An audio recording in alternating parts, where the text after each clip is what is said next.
Hello class, good morning, good afternoon, or good evening, depending as to what time you are accessing this online lecture. I am Attorney William P. Manzanares Jr. and you are here to learn about passive income. But before we head on straight to our main topic, let me just briefly discuss to you some of the incomes that an individual taxpayer may earn so that you will have a better understanding and point of reference as to where the passive income fits in the equation. Okay. So generally, an individual taxpayer may earn three types of income. First is the ordinary or regular income. The second is capital gains subject to capital gains tax. And third, passive income derived from Philippine sources. Okay. So when we speak of ordinary or regular income, so it refers to all income derived from whatever sources other than those subject to final taxes under Section 24B and capital gains tax under Section 24C and 24D of the tax code. Okay, including but not limited to the following. Number one, compensation income. Number two, business income. Number three, income from practice of profession. Number four, income from sale and or dealings of property. Number five, miscellaneous income. And number six, passive income other than those subject to final taxes. Okay. How about capital gains? Okay. So this is a sale of capital asset that is subject to the capital gains tax under the tax code. And it includes capital gains on sale of shares of a domestic corporation sold directly to a buyer, and capital gains on sale of real properties considered as capital asset. Okay, moving on to passive income. Okay, so this is an income earned without rendering active participation to generate such income. Okay, so they say that you can earn passive income even if you are just sleeping. That is true. But there is a preparatory or initiatory act that the income recipient must perform. Okay, so for example, in a bank deposit, the recipient of such income or interest income must, of course, deposit sum of money in a bank. Okay, so that is the initiatory or preparatory act in order for one to earn income even if they are sleeping. Okay, so passive income may be subdivided into five categories. So first is interest income, second prices, third other winnings, fourth royalties, and dividend income. So let's call it I port, no, I port. Okay. So after having been briefed as to the overview of the kinds of income that an individual may earn, let us determine the taxability of this income. Okay. For ordinary or regular income, it will be subject to the graduated tax rate under Section 24A2 of the tax code, which is page 68 of your book. For capital gains, the applicable tax rate will vary depending on the kind of capital asset that is subject to taxation. So if the subject matter of the capital gain is a real property considered as capital asset, the capital gains tax is 6% of the gross selling price or the fair market value as determined by the Commissioner of Internal Revenue, or the fair market value shown in the schedule of values of the city or municipal assessors, whichever is higher. Okay. If the subject matter of the capital gain is a share of a domestic corporation, no, it will be subject to the net capital gain thereon will be subject to 15% final withholding tax. Okay. As to passive incomes, so it will be subject to final withholding tax, and the tax rate will vary depending on the kind of passive income, and likewise depending on the kind of the individual who is receiving such income. Okay.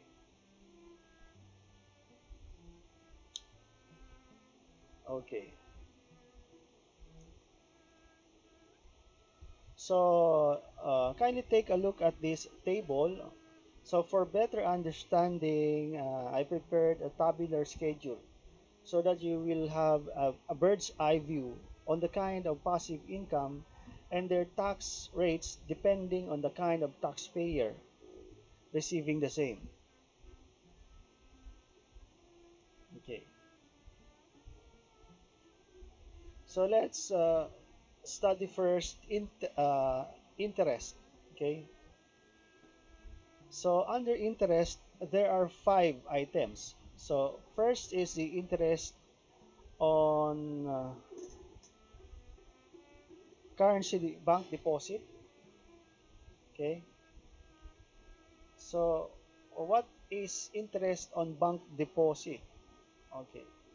So bank deposit consists of money placed into a banking institutions for safekeeping. So the account holder has the right to withdraw uh, deposited funds as set forth in the terms and conditions governing the account agreement. So a typical bank deposit that earns interest income is a savings account. And what is the taxability of the interest on bank deposit? Okay. So if the recipient of the interest is a resident citizen, such income will be subject to 20% final withholding tax. Likewise, if the recipient is a non-resident citizen, resident alien, non-resident alien, engaged in trade or business, it will be subject to 20% final tax as well. But for non-resident alien not engaged in trade or business, it will be subject to 25% final withholding tax. Okay?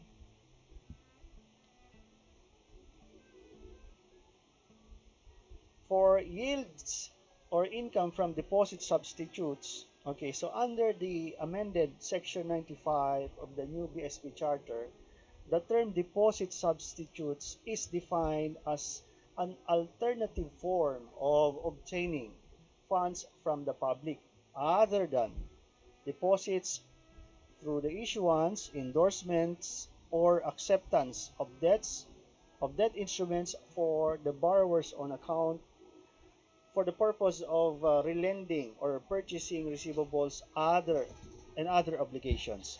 So it may include but not limited to the following. Number one, banker's acceptance, promissory notes, participations, certificates of assignments, and similar instruments with recourse and repurchase agreement.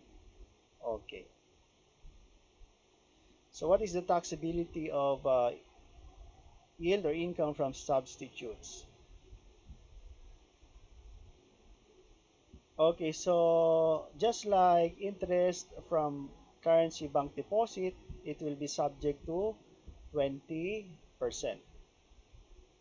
Okay. And for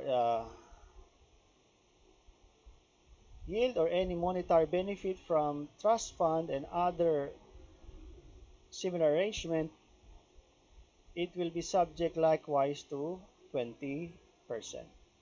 Okay. So what is a trust fund? So a trust is a legal instrument or device whereby a person called the trustor delivers part or all of his properties to another person called the trustee who administers and manages the properties for the benefit of the designated persons called the beneficiary. Okay, so any income from a trust fund will be subject to final withholding tax of 20%. Okay, let's move on to foreign currency deposit.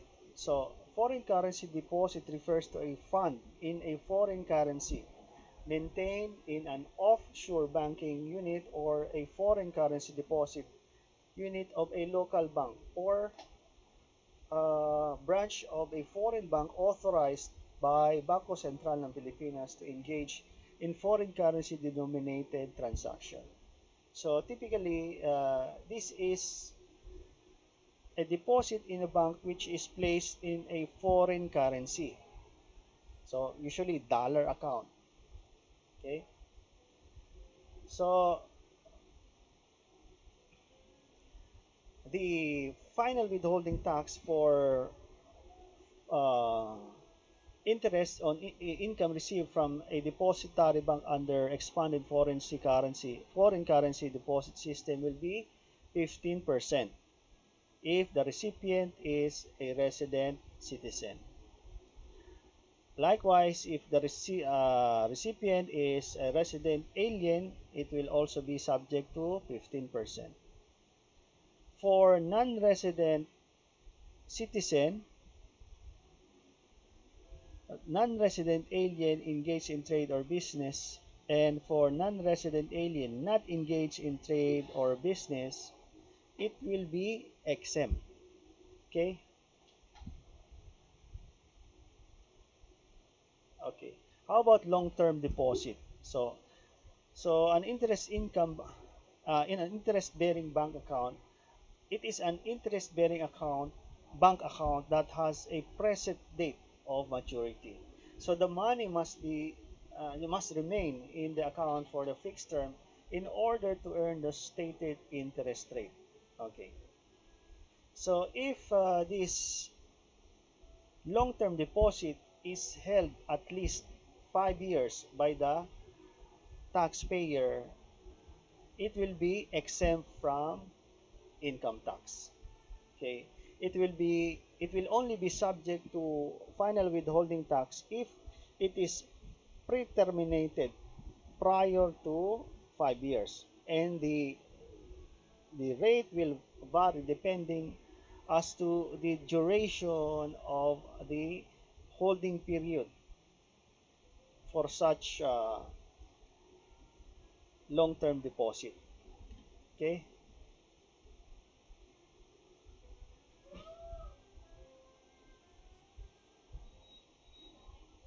Okay.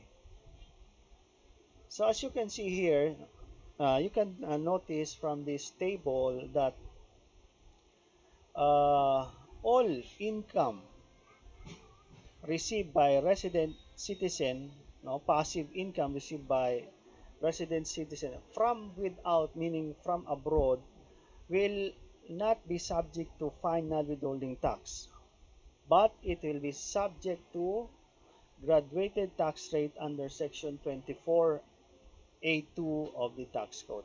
So meaning, technically it's not considered as passive income because it will form part of the gross income or taxable income subject to the graduated tax rate under section 24A2 of the individual recipient of such income. And for non-resident alien, not engaged in trade or business, generally all the income being received by this individual will be subject to 25% final withholding tax, with few exceptions. Just like in foreign currency, if this individual receives income from foreign currency denominated the foreign currency deposit system, it will be exempt. Okay, and likewise, if the same taxpayer receives interest income from long-term deposit or investment, it will also be exempt. Okay, so let's move on to price. Okay, so it is a money or something valuable that is given to someone who has the best result in a competition or a game, or has a reward for doing good work. So how do we tax a price? Okay, so if the price is more than 10,000, meaning 10,000 one and up, it will be subject to 20%. If the recipient is resident citizen, non-resident citizen, resident alien, and non-resident alien engaged in trade or business. So as we have discussed a while ago, all of the income that is being received by non-resident alien not engaged in trade or business will be subject to 25% final withholding tax. What if the price uh, received by the individual income tax payer is 10,000 or less? So if it's 10,000 or less, generally it will form part of the ordinary or regular income of the taxpayer. So for a resident citizen, the income from within, with regard to the prices less than 10,000 or 10,000 or less, will be subject to 20% to 35% graduated tax rate. Okay.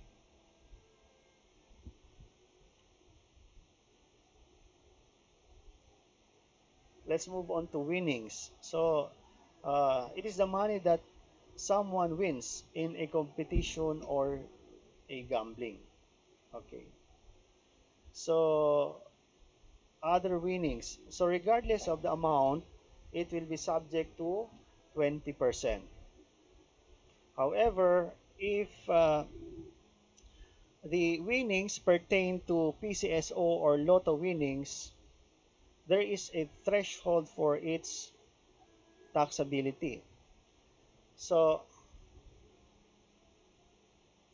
if the winnings from PCSO or lottery amounts to 10,000 or less, it will be exempt for resident citizen.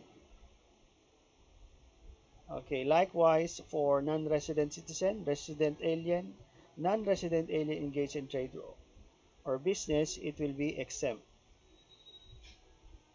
Okay, so no need to discuss about non-resident alien not engaged in trade or business, because usually their income will be subject to 25% final withholding tax. Okay, how about if the winnings is more than 10,000? Okay, so from 10,001 and up, for resident citizen, it will be subject to 20% final withholding tax. Okay. If the recipient is a non-resident citizen and resident alien, it will be subject to 20% final withholding tax. However, if the recipient is non-resident alien, engaged in trade or business, it will be exempt from income tax. Okay, so just be mindful of this distinction. Okay,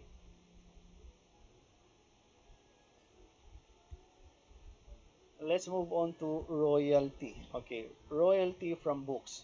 So when a book publisher contracts with an author to publish a book, in essence, that author, who is the copyright holder, grants the publisher the right to publish the work for an agreed upon amount of money. So this one is called royalty and is expressed as the percentage of sale. Okay, so this is the subject matter of the final withholding tax. The royalty being received by the income earner. Okay, usually the author of the book, who is not the publisher of his book. Okay, or for other literary works, so this includes non-dramatic textual works with or without illustrations. They may be published or non-published. Computer programs and databases are also considered literary works. Okay. For musical compositions or simply compositions, so it can refer to an original piece or work of music, other either vocal or instrumental. So the structure of a musical piece or the process of creating or writing a new piece of music. So people who create new compositions are called composers. Okay? So maybe you're familiar with this musical composition, Ang Huling El Bimbo, the musical. Okay? So what is the taxability of royalty? So royalties in general will be subject to 20% final withholding tax. Okay. However, for royalties on books as well as other literary works and musical compositions, it will be subject to 10% final withholding tax, mas mababa. Okay. For resident citizen, non-resident citizen, resident alien, and non-resident alien engaged in trade or business. Okay.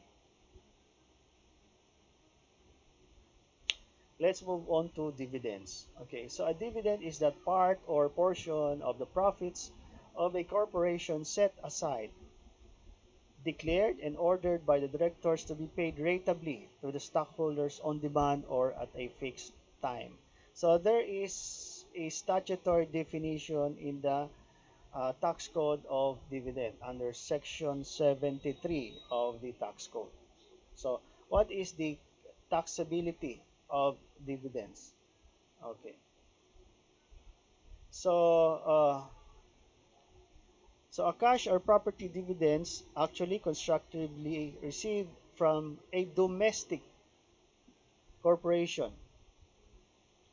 or from a joint stock company, insurance or mutual fund companies, and ROHQ and multinational companies beginning January 2000 will be subject to 10% final withholding tax if the recipient is a resident citizen. Okay. Likewise, if the recipient is non-resident citizen and resident alien, it will be subject to 10%. However, it will be 20% if the recipient is a non-resident alien engaged in trade or business. Okay. For shares of an individual in the distribution of net income after tax of a partnership other than GPP, it will likewise be subject to 10%. Okay. So non-resident citizen and resident alien recipients will be taxed at 10% final withholding tax. For non-resident alien engaged in trade or business, it will be 20% final withholding tax. Okay. For shares of an individual in the net income after tax of an association, a joint account, or a joint venture or consortium taxable as corporation, which is a member of a co-venture beginning January 1, 2000, likewise, it will be subject to 10%. Okay? For non-resident citizen and resident alien, it will be subject to 10% final withholding tax. But if the recipient is a non-resident alien engaged in trade or business, it will be subject to 20%. Okay. So, how about dividend from income, dividend from foreign corporation? So, if the recipient is a resident citizen, okay, so it will be subject to the ordinary or regular tax rate under section 24, 24A of the tax code. If the recipient is non-resident citizen, resident alien, and non-resident alien engaged in trade or business, so it will be subject to 20% to 35%, subject to predominance test. Okay. Likewise, if the recipient is non-resident alien not engaged in trade or business, it will be subject to 25%, but on a condition that a predominance test must be computed. Okay. So what is a predominance test? Okay, so dividends paid by a foreign corporation are considered from foreign source and not subject to Philippine tax on the part of non-resident citizen and alien recipient, except where the foreign corporation meets the 50% threshold. A portion of its dividends will be treated as coming from the Philippine source. Okay? So the 50% threshold is met where at least 50% of its gross income from a 3-year period ending with the close of its taxable year preceding the declaration of such individuals such dividends or for such part of such period as the corporation has been in existence was derived from the sources within the Philippines. Okay?